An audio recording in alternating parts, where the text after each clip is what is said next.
warahmatullahi wabarakatuh. Perkenalkan, saya Soko Nuswantoro, dosen program studi Budidaya Perairan, Fakultas Perikanan dan Ilmu Kelautan, Universitas Brawijaya Malang. Di program studi ini, saya tergabung dalam dosen dengan bidang keahlian genetika dan reproduksi ikan. Pada hari ini, saya akan menjelaskan tentang teknik pengajaran saya dengan menggunakan metode DIA, Delivery, Interaction, Assessment. Pada salah satu mata kuliah yang saya ampuh, yaitu Dasar-Dasar Aquaculture. Salah satu media yang saya gunakan dalam menyampaikan materi kuliah saya secara daring adalah dengan menggunakan fasilitas Google Classroom dan Google Meet yang difasilitasi oleh pihak universitas. Dengan adanya fasilitas daring ini, tidak membatasi peserta didik untuk berada di lokasi yang sama secara fisik pada waktu yang sama. Ketika memulai kegiatan belajar mengajar pada minggu yang pertama, biasanya dipaparkan terlebih dahulu kontrak perkuliahan yang disepakati oleh tim dosen pengajar dan mahasiswa peserta kegiatan belajar mengajar. Seperti halnya capaian pembelajaran program studi dan capaian pembelajaran mata kuliah secara spesifik. Oke, baik. Assalamualaikum warahmatullahi wabarakatuh. Hari ini kita bertemu lagi di mata kuliah Dasar-Dasar Aquaculture.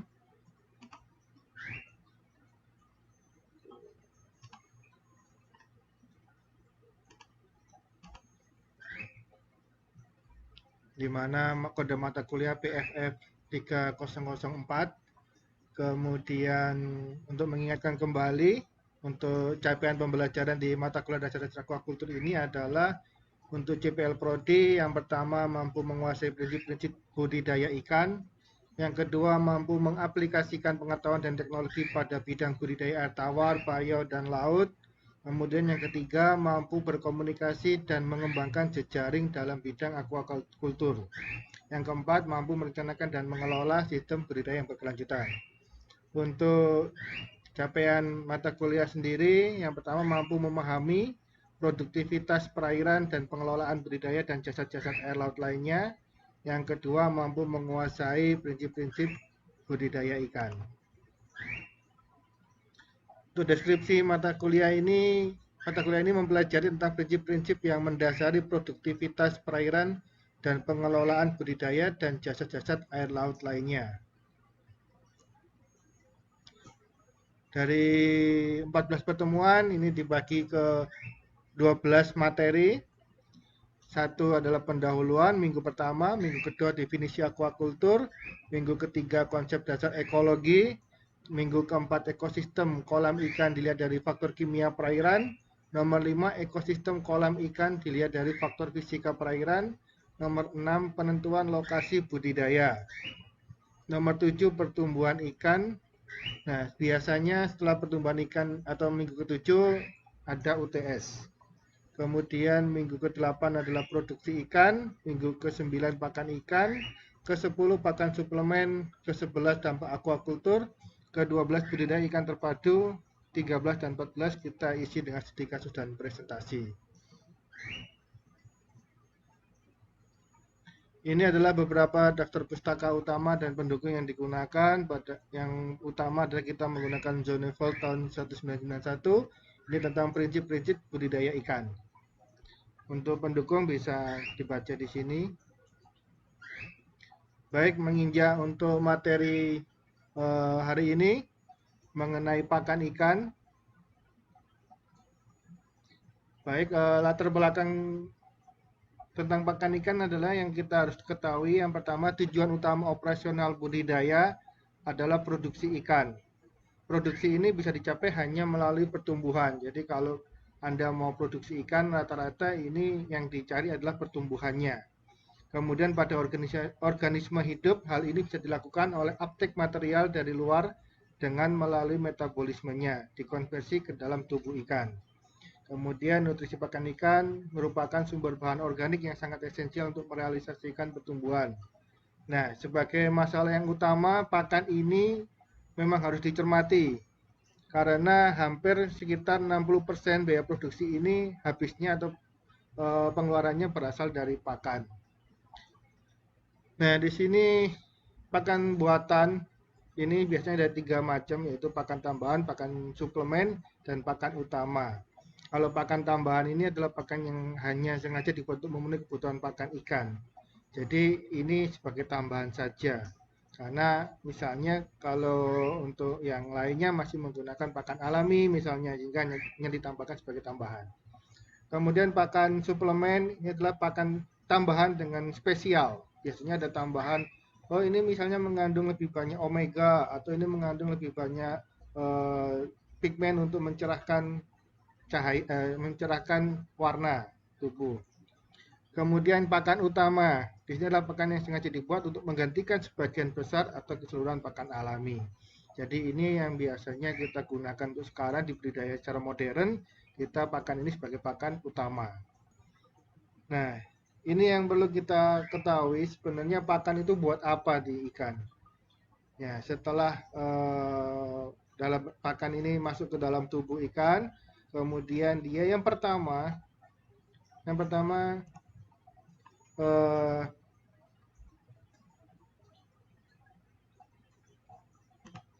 jadi yang pertama setelah masuk dalam tubuh ikan, yang pertama menggunakan adalah di sini pasal metabolisme protein behavior. Jadi di sini ini perawatan atau maintenance. Jadi di dalam tubuh untuk metabolisme ini berdasarkan dari sini, energi yang digunakan dari sini.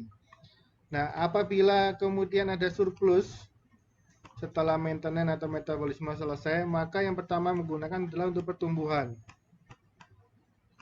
Sehingga kalau ikan itu cukup nutrisinya, cukup kebutuhannya, setelah metabolisme baru digunakan untuk pertumbuhan. Nah, baru yang terakhir ini digunakan untuk reproduksi. Di mana setelah selesai metabolisme, setelah cukup pertumbuhan, baru digunakan untuk reproduksi. Ini yang mengapa kita harus cermat betul dengan bagaimana pemberian pakan. Kalau kita terlalu kurang memberikan pakan, maka ikan itu juga pertumbuhannya juga akan lambat, pertumbuhan untuk reproduksi atau perkembangan reproduksi juga akan lambat. Sehingga semuanya harus berkecukupan.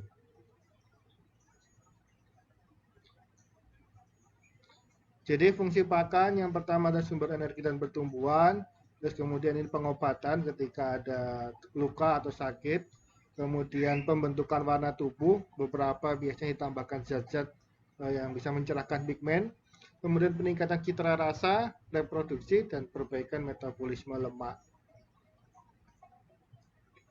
Nah, komposisi pakan dibuat atau disusun berdasarkan kebutuhan zat gizi setiap jenis ikan maupun udang. Komposisi ini sering disebut formulasi pakan. Nah, formulasi yang baik berarti dia mengandung semua zat gizi yang diperlukan ikan secara ekonomis, murah, serta mudah diperoleh sehingga memberikan keuntungan. Di sini satu prosedur penyusunan formula pakan. Jadi yang pertama dari ikannya harus diketahui nutrien yang dibutuhkan, proteinnya berapa, asam amino esensial berapa, asam lemak esensialnya bagaimana, vitamin dan mineralnya bagaimana. Kemudian baru dipilih bahan-bahannya secara analisa proksimat. Beberapa bahan mungkin mengandung asam amino A, asam amino B, sehingga ini perlu dikombinasikan dengan baik. Kemudian ada kita pertimbangkan daya cernanya, harga dan kualitasnya. Nah, ini semua akan jadi penyusunan formula protein dan energi. Di mana nanti setelah itu ditambahkan vitamin, mineral dan lain-lain. Nah, setelah itu ada bahan pengikat atau pengisi, dan terakhir penghitungan seluruh nutrien esensi yang utama atau esensial atau utama. Nah, di sini harus melewati 3 hal ini kriteria. Yang pertama harus rasional. Karena kalau Anda membuat pakan yang bahan-bahannya tidak rasional, yang aneh-aneh misalnya susah, ini juga akan susah untuk digunakan di kemudian hari. Ekonomis, ini harus ekonomis, misalnya murah, gampang dicari. Nah, ini yang salah satu menjadi kriteria yang harus dilalui. Yang terakhir adalah applicable atau bisa diaplikasikan, bisa digunakan. Karena kalau kita pakan nggak bisa digunakan, walaupun secara teori bagus, tapi ternyata dalam aplikasi ini tidak bagus, ya percuma saja. Nah, ini yang perlu diketahui salah satunya adalah FCR. FCR ini adalah cara gampangnya adalah bagaimana berapa banyak jumlah ikan yang dibutuhkan untuk pertumbuhan 1 kilogram daging ikan. Nah, kenapa kok FCR ini sangat penting? Karena FCR ini sangat bernilai tinggi atau bermanfaat karena sebagai alat yang bagus atau alat yang sangat bisa untuk menentukan keberhasilan dari pembudidaya ikan. Karena FCR ini bisa memperkirakan berapa sih jumlah pakan yang dibutuhkan dalam satu siklus pertumbuhan. Kemudian juga Anda bisa mengetahui berapa banyak pakan yang digunakan secara langsung. Kemudian juga bisa membuat petani atau nelayan pembudidaya ini bisa memperkirakan bagaimana keuntungan yang akan didapatkan dalam kegiatan bisnis aquaculture ini. Sehingga artinya ketika Anda memahami FCR, Anda bisa sebagai pembudidaya ini bisa membuat keputusan yang bijak untuk memilih dan menggunakan pakan untuk meningkatkan keuntungan. Ini adalah rumus secara umumnya. Jadi secara gampang adalah berapa ikan yang dikonsumsi, berapa pakan yang dikonsumsi dibagi jumlah berat yang bertambah. Jadi awalnya mungkin rata-rata ikan cuma beratnya 100 gram menjadi 200 gram, seperti itu. Berarti untuk weight gain-nya sekitar 100 gram. Ini contohnya, jadi misalnya di sini ada total pakan ada 2 kilo yang diberikan mungkin dalam 1 bulan. Kemudian di sini pertambahan bobotnya adalah sebanyak 1 kilogram. Di sini artinya berarti FCR-nya adalah 2. Artinya bahwa ketika kalau ini misalnya di bawah 2, berarti pakan itu ketika low FCR atau FCR-nya sangat rendah, itu berarti dia ikan ini bisa memanfaatkan secara maksimal yang ada dari pakan. Nah, ini akan semakin bagus. Ibaratnya Anda cuma ngasih makan sedikit, tapi pertumbuhannya banyak. Seperti itu.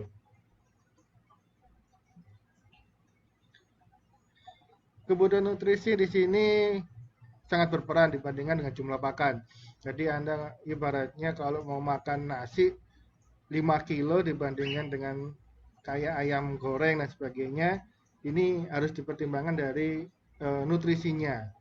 Walaupun Anda makannya banyak 5 kilo tapi cuma nasi misalnya gitu, maka ini kurang tepat untuk kebutuhan nutrisinya. Sehingga harus dijaga antara kualitas dan kualitas. Tapi walaupun makanannya bergizi tapi kalau kuantitasnya kurang, ini juga kurang bagus. Nah, untuk nutrisi isinya dalam pakan ini harus mencakup protein, lemak, karbohidrat, vitamin dan mineral. Ini adalah 5 nutrisi atau 5 komponen yang pada umumnya digunakan sebagai acuan. Protein ini sekitar 20-60%, lemak 4-8%, kemudian karbohidrat 30, lebih kurang 30%, dan lainnya adalah vitamin maupun mineral.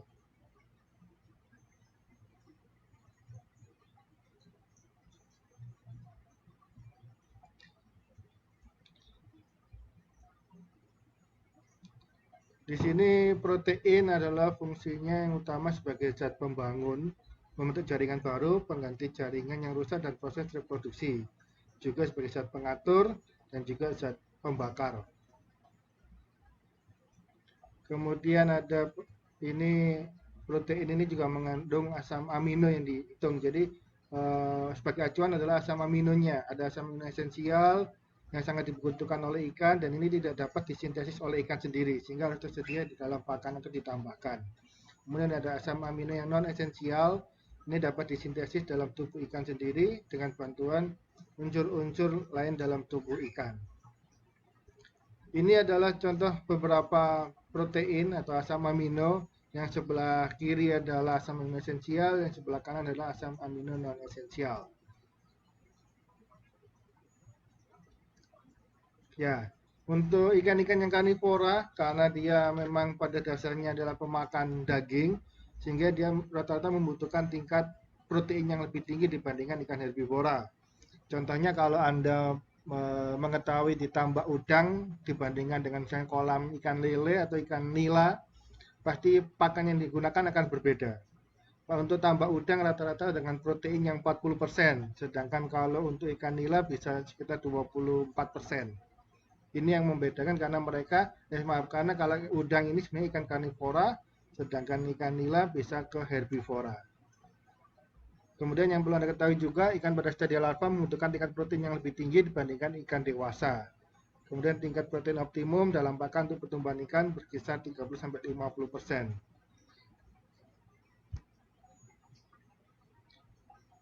Selain protein, ada juga lemak. Lemak ini sebagai sumber energi juga. Kemudian dia berperan dalam pemeliharaan struktur dan membran sel, pelarut dalam proses penyerapan vitamin A, D, E, dan K. Karena vitamin A, D, E, dan K ini tidak larut dalam air. Kemudian dia menjaga proses metabolisme, menjaga keseimbangan daya apung ikan di dalam air. Umumnya mengandung 4-8%.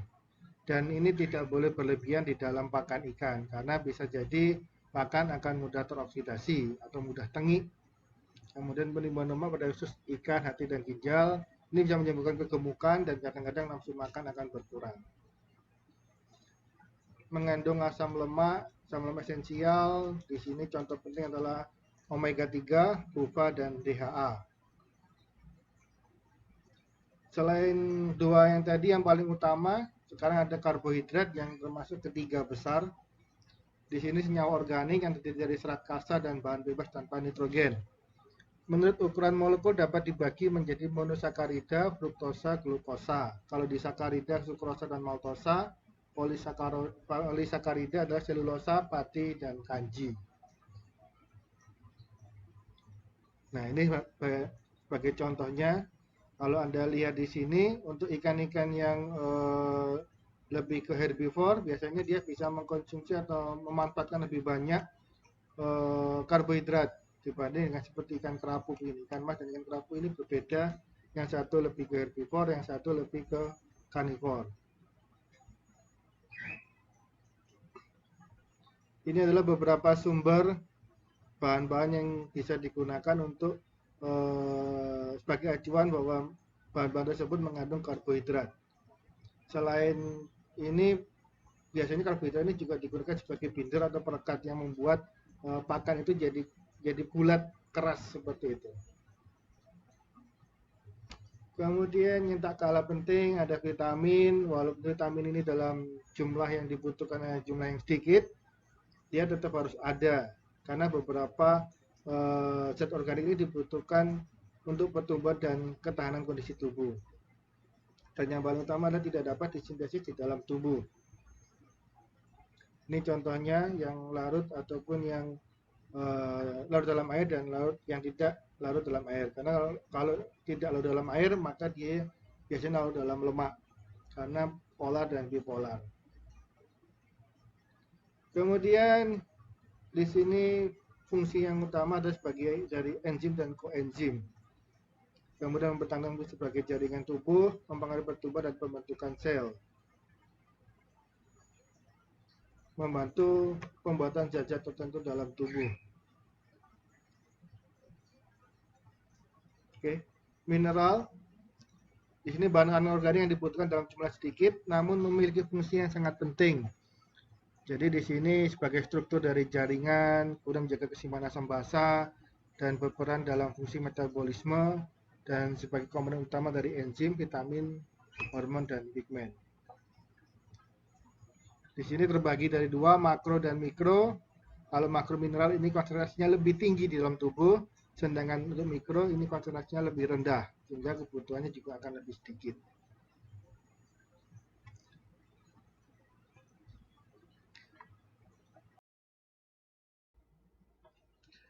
Dengan memanfaatkan media ini, juga tidak membatasi interaksi dalam proses belajar mengajar.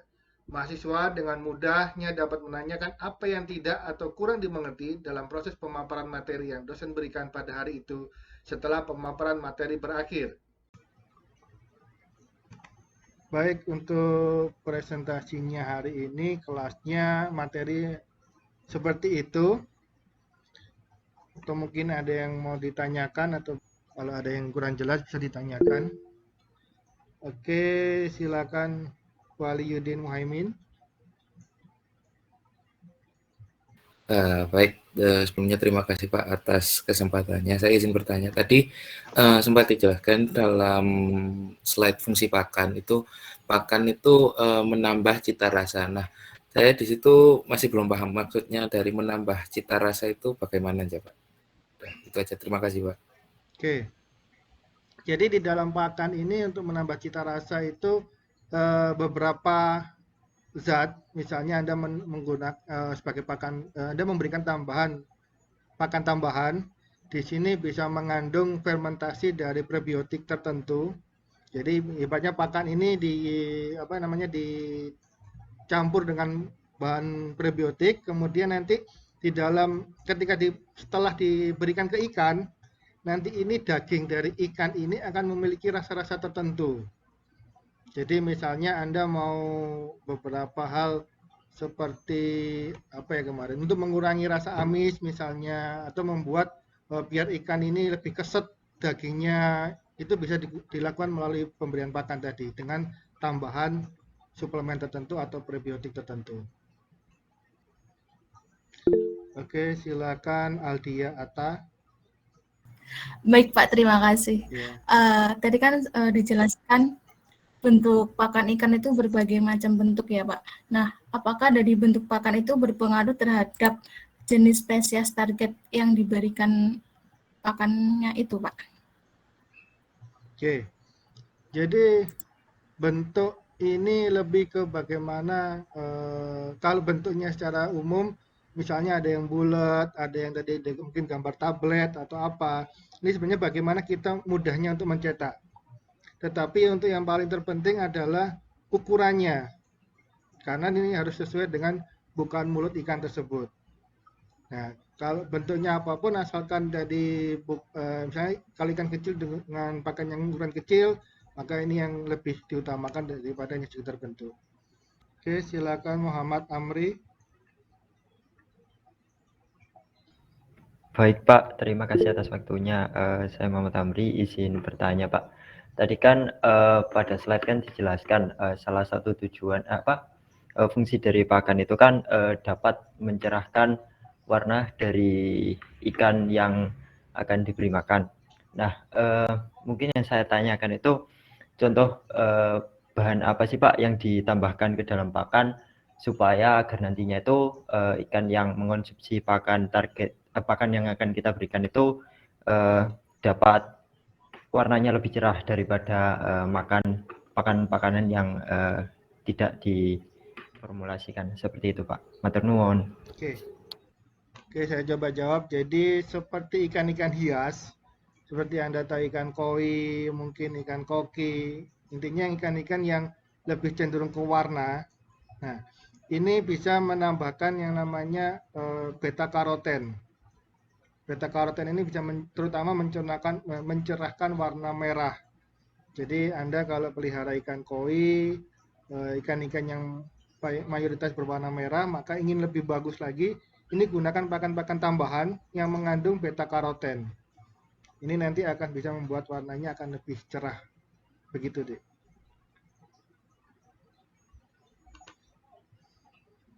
Baik Pak, matur nuwun. Oke, Yogi, silakan. Ya, terima kasih Bapak atas waktunya. Saya Yogi Jinerdi Saputra, izin bertanya. Tadi kan di PowerPoint kalau nggak salah ada penjelasan mengenai range untuk protein yang cocok pada ikan. Itu apakah ada efek khusus jika protein pakan yang diberikan itu berlebihan, Pak? Terima kasih. Oke. Jadi untuk protein pakan yang berlebihan, di sini kita sudah sepakati sebelumnya bahwa ada ikan herbivora, ada ikan karnivora, di mana ikan-ikan ini mempunyai keterbatasan dalam menyerap protein. Ketika Anda misalnya tadi ikan nila ini rata-rata protein yang dibutuhkan sekitar 20% sampai 25%. ketika Anda berikan 40% misalnya menggunakan pakan udang, maka ini tidak akan terserap. Apa yang terjadi? Maka ini akan dibuang ke dalam perairan melalui feses. Nah, ketika terlalu banyak, pertama kerugian Anda karena biasanya harga pakan udang ini lebih mahal. Pakan-pakan yang berprotein tinggi ini lebih mahal. Yang kedua, akan lebih mudah untuk mencemari perairan yang tempat ikan itu dibudidayakan. Gitu, Dek. Jadi secara hitungan Anda akan lebih banyak ruginya. Kecuali kalau Anda bisa memaksimalkan penyerapan protein tersebut. Baik Bapak, terima kasih. Kemudian, asesmen singkat untuk materi harian akan disampaikan menjelang perkuliahan berakhir, di mana pada sesi ini mahasiswa diberikan kisi-kisi dalam mengerjakan tugas yang diberikan agar apa yang menjadi capaian pembelajaran mata kuliah pada minggu tersebut dapat terpenuhi dengan baik. Oke, kalau memang sudah untuk pertanyaan, untuk tugas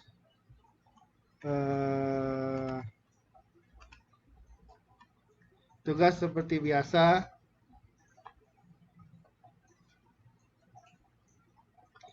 Jadi tugas individu, Anda membuat review mengenai protein, lemak, karbohidrat, vitamin, mineral dalam pakan ikan. Kemudian yang perlu diketahui adalah sumber dari protein, lemak dan sebagainya ini, fungsinya, kemudian ada akibat, kekurangan atau kelebihan. Ketentuannya seperti biasa, kemudian dibuat juga file presentasi, dan kemudian file slide dan perpustakanya disimpan di dalam CD untuk satu kelas. Untuk batas waktunya, ini ada kesalahan, kita gunakan 2 minggu lagi. Oke, dari tugas ataupun materi hari ini, oke, dari tugas sudah jelas semua untuk tugasnya. Baik, kalau sudah, jangan lupa untuk ngisi presensi sebelum kita meninggalkan kelas. Dan sampai jumpa di lain waktu. Wassalamualaikum warahmatullahi wabarakatuh. Waalaikumsalam warahmatullahi wabarakatuh. Terima kasih, Pak. Untuk penilaian asesmen akhir, di sini mengikuti kaidah yang berlaku secara umum dan disepakati bersama sebelumnya, seperti bobot nilai 30% untuk nilai UTS, 30% untuk nilai UAS, 20% untuk nilai praktikum, dan 20% untuk nilai tugas. Dan bila tim pengajar lebih dari 2 orang, maka nilai akan diambil rata-rata dari keseluruhan dosen pengajar. Demikian video yang bisa saya sampaikan, kurang lebihnya saya mohon maaf. Wassalamualaikum warahmatullahi wabarakatuh.